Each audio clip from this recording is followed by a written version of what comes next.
In this video, we will talk about arc length, sector area, and how to find radians. So we're going to start with the basics on circles. We got circumference and area.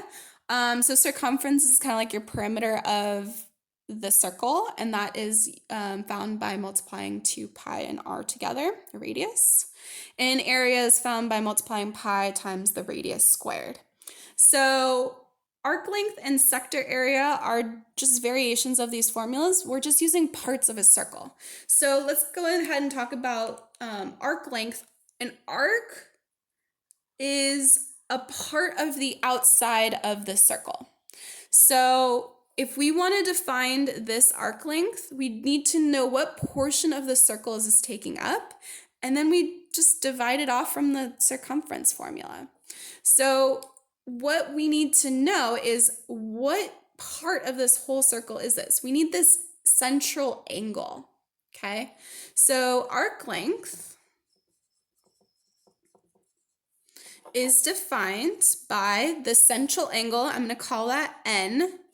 So n degrees divided by the whole circle, which is 360 degrees, times 2 pi r. So all it is you have to figure out the portion of the circle you're taking up, and then you multiply it by the circumference. And guess what? Sector area, same idea.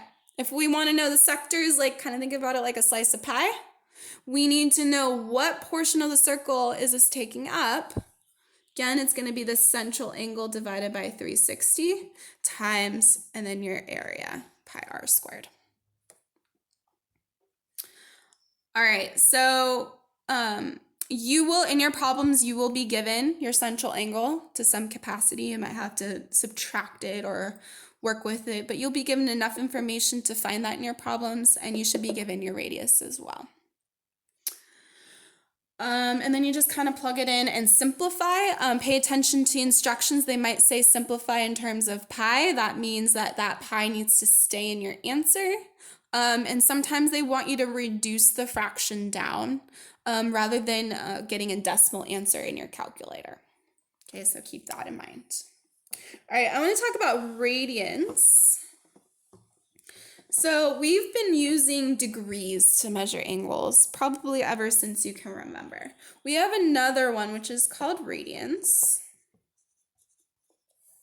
Radians are defined to be the arc length divided by the radius. That's the official definition of how to calculate radians. So the arc length, if you remember our formula, that's going to be n over 360 times 2 pi r. And then our radius is r. So hopefully you notice we can do a couple things here. We can get rid of our r's. And we can reduce the 2 and the 360. If we divide 360 by 2, we have 180. So guess what? This equals n over 180. Remember, n is a degree measure. So this is our conversion to go from degrees to radians. So for example, let's do 30 degrees. So if we want to figure out 30 degrees in radians, we can divide that by 180. Oops, we forgot the pi.